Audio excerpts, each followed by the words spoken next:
Well, it's a good run by Giggs, and he's found Irwin. It's a penalty. The challenge on Irwin by Newton has brought Manchester United a penalty.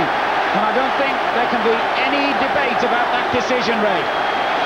No, I don't think so. Here we see it now. Giggs comes inside delightfully, just nicks it past Clark, and there's the ball. Irwin just gets his toe to it, and there's the tackle. No dispute. Philip John couldn't be in a better position, and not one Chelsea supporter actually looked to even appeal against it. And the man who's going to be given the responsibility of taking the kick will be the Frenchman Eric Cantona, by the looks of things. Hughes wants to take it as well. There might be a bit of a debate between those two, but Cantona's already scored twice from the spot this season, and his confidence is high enough to want to take it, and that's one of the most important things about penalty kicks in this pressurised situation.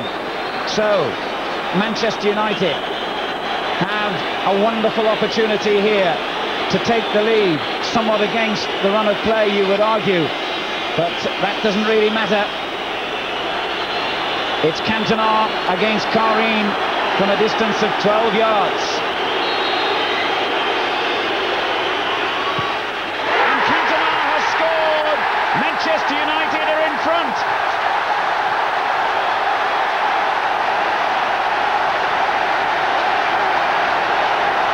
Dismay for Newton, the defender who made the challenge. Joy for Cantona. And with an hour of the game gone, it's Chelsea 0, Manchester United 1. Well, it was a sweetly taken penalty there, wasn't it, by Cantona? But it's funny how this game is, and it's ironical, isn't it? The man who scores it really has made no contribution to this game whatsoever. And the person who gave it away has been very, very efficient, just shielded in front of Chelsea's back four. He's dropped into the back four, swept up for them at times, and Eddie Newton has done extremely well for Chelsea this afternoon. And there we are, he's given a penalty away, and the man we haven't seen all afternoon has put United in front.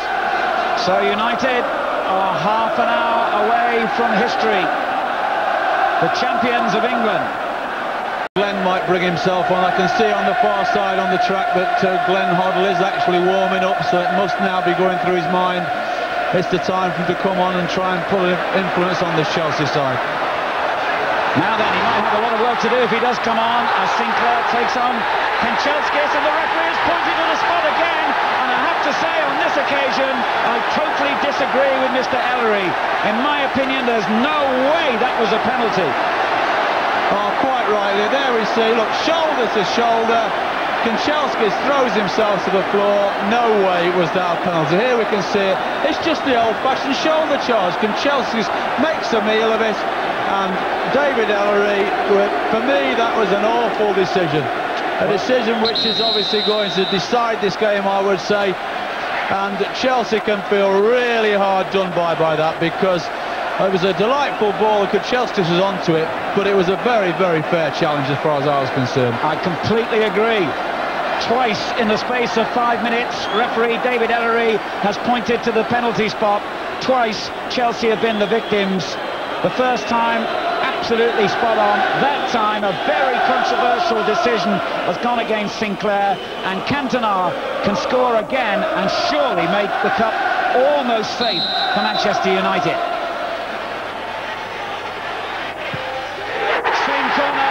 Same result, the scoreline doubles. Cantona's got 2 goals. Glenn Hoddle must be sick inside and looks as though that's the moment when he's going to come on. But I really do feel sorry for Chelsea, because I don't think they got the benefit of the referee's decision then. And someone in the Chelsea side, it looks like Steen, has expressed that very opinion and been shown the yellow card. And Peacock is trying to calm his players down. But you've got to feel total sympathy for their frustration with the referee.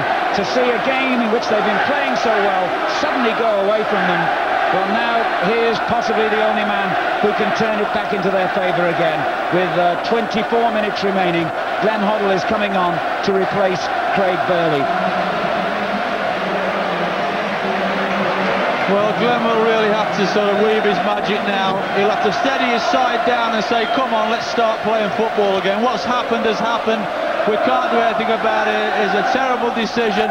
And if we get a goal back in, and that's what he's signalling with one finger, I'm sure, saying if we can get one goal back in here, we're in with a chance, because they don't deserve, on the way they play, to be 2-0 down. Well, and suddenly, out of shot, Hughes has scored, and Manchester United now have surely completed their FA Cup final victory with a goal from the main man, Mark Hughes, and Chelsea's challenge has fallen apart in a matter of minutes. Mark Hughes gets his 22nd goal of the season, his 4th in the FA Cup, and poor Chelsea's challenge has evaporated now. Well, you always felt if Manchester United got in front early in the game that this could happen, but then in the second half, because Chelsea had done so well, you thought they'd be able to get in this game. But it's poor Frank Sinclair again, slipped trying to clear the ball, and Mark Hughes, you can't give him opportunities like that in the sort of form he's been in this season. Buried it quite comfortably. Well, what a tragedy for young Sinclair, a moment that will live with him for the rest of his career, I'm sure, because he'd only just given the penalty away, of course. Now he's given another goal away, and suddenly Cantona, who's onside because he started in his own half, can make a hat-trick here for himself. Well, you would have put money on that going in.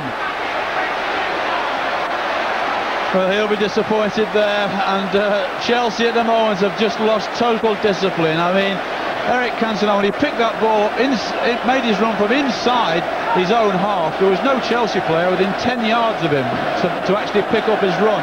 And Chelsea very quickly need to get some organisation and get back to playing the football they were doing before, otherwise they're going to get a hiding here. Chelsea 0, Manchester United 3. What an incredible turnaround in this FA Cup final, which would have been enjoyed. And maybe United are going to get one to round things off here, because Ince is onside and lays it on for the substitute to score. And Manchester United's victory is complete. Brian McClair will go down in history as the scorer of that goal. Everyone who saw it will say it belonged to Paul Ince. Yes, it was a superbly timed run from the middle of the field, and then Ince knew exactly what he was doing. He looks up, knows he's only got the keeper, nobody can catch him. Keeper thinks about bringing him down. Now he could put it in the acute angle, but does the unselfish thing and gives probably the simplest goal that's been scored in an FA Cup final for some while. Celebrations on the Manchester United bench. Ince with a superb run brings about a 4-0 scoreline now, which you've got to say is desperately unjust to Chelsea. Manchester United have made the most of their little bit of good fortune in this second half, and maybe they're not finished yet. This is Hughes. Dispossessed, falls to the ground in agony. He got a bit of a blow in the face as well, and the scoreline moves on to 4-0, and that's where it will remain. The final whistle goes. Chelsea's players sink to the ground in agony. Alex Ferguson is on his feet in delight. Hughes is still not emotional. He's injured from that crack in the face he had a moment ago. Cantona with 2 penalty kicks. The disappointment etched on the face of poor Sinclair, who was involved in 2 of the goals, and Glenn Hoddle's team. In terms of the scoreline, soundly beaten. Hughes got the other goal, and McClair the final one. So the scenes of celebration for the winners and misery for the losers being enacted now all around this famous old stadium. And this FA Cup final will be remembered, I think, for Alex Ferguson's side completing the double, but also for a dramatic few minutes when Manchester United took control, thanks in part to the referee's decisions that went in their favour. So Manchester United have won the 113th FA Cup final, beating Chelsea by 4-0, and the league and cup double is theirs. So a controversial FA Cup final.